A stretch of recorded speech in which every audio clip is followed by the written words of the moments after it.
Hello everyone, welcome to Sanmarga classes.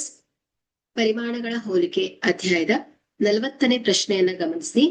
25% ಲಾಭ ಗಳಿಸುವಂತೆ ವಸ್ತುಗಳ ಮಾರಾಟ ಬೆಲೆ ನಮೂದಿಸಲಾಗಿತ್ತು. ರಿಯಾಯಿತಿಯನ್ನ ನೀಡಿದ ಮೇಲೆ ಲಾಭವು 12.5% ನಷ್ಟು ಇಳಿಕೆಯಾಯಿತು. ಶೇಕಡ ರಿಯಾಯಿತಿಯನ್ನ ಕಂಡುಹಿಡಿಯಿರಿ. ಇಲ್ಲಿ ಮಾರಾಟದ ಬೆಲೆ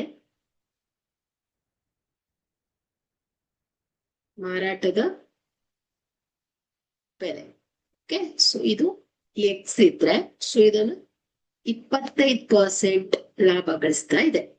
okay, 25% of X. Okay, so ಹಾಗಾದ್ರೆ ಇಲ್ಲಿ ಎಕ್ಸ್ ಪ್ಲಸ್ 25%, ಸೊ 0.25 ಎಕ್ಸ್ ಆಗುತ್ತೆ. ಸೊ ಇಸ್ ಈಕ್ವಲ್ ಟು ಎಷ್ಟಾಯ್ತು? 1.25 ಎಕ್ಸ್. ಓಕೆ, ಸೊ ಈಗ ರಿಯಾಯಿತಿಯನ್ನ ನೀಡಿದ ಮೇಲೆ ಲಾಭವು 12.5% ನಷ್ಟು ಇಳಿಕೆ ಆಗ್ತಾ ಇದೆ ಅಲ್ವಾ? ಸೊ ಹಾಗಾದ್ರೆ ರಿಯಾಯಿತಿ ಇಸ್ ಈಕ್ವಲ್ ಟು ನಮೂದಿತ ಬೆಲೆ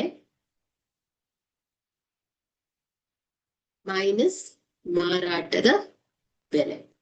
ಓಕೆ, ಸೊ ಇಲ್ಲಿ ನಮೂದಿತ ಬೆಲೆ ಎಷ್ಟು? 1.25 ಎಕ್ಸ್ ಆದ್ರೆ ಸೊ ಇಲ್ಲಿ ಮಾರಾಟದ ಬೆಲೆ ಸೊ ಇದೆಷ್ಟಾಗುತ್ತೆ? 12.5% ನಷ್ಟು ಇಳಿಕೆ ಆಗ್ತಾ ಇದೆ. ಸೊ 1.125% ನಷ್ಟು ಇಳಿಕೆ ಆಯ್ತು. ಸೊ ಹಾಗಾದ್ರೆ ಇದೆಷ್ಟಾಗುತ್ತೆ? 0.125 ಎಕ್ಸ್ ಆಗುತ್ತೆ. ಸೊ ಹಾಗಾದ್ರೆ ನಾವಿಲ್ಲಿ ರಿಯಾಯಿತಿ ದರವನ್ನ ಲೆಕ್ಕ ಹಾಕ್ಬೇಕಾಗತ್ತೆ. ರಿಯಾಯಿತಿ ಶೇಕಡವನ್ನ ಲೆಕ್ಕ ಹಾಕಿದ್ರೆ ಸೊ ರಿಯಾಯಿತಿ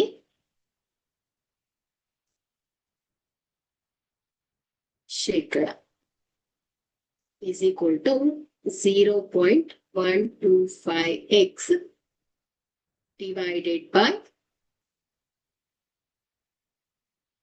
12.5 ಲಾಭದಲ್ಲಿನ ಮಾರಾಟ. ಸೊ 1.25, ಸೊ ಮಾರಾಟದ ಬೆಲೆ ಇದು. So 1.25 X into 100. Okay, so ಇಲ್ಲಿ ಎಕ್ಸ್ ಕ್ಯಾನ್ಸಲ್ ಆಗುತ್ತೆ. ಸೊ ಇಲ್ಲಿ ಸಿಂಪ್ಲಿಫೈ ಮಾಡಿದ್ರೆ ಆನ್ಸರ್ 10% ಆಗುತ್ತೆ. ಓಕೆ, ಸೊ ಹಾಗಾದ್ರೆ ಇಲ್ಲಿ ರಿಯಾಯಿತಿ ದರ ಎಷ್ಟಾಗತ್ತೆ ಹೇಳಿ? ಶೇಕಡ 10% ಆಗಿದೆ. Okay, thank you.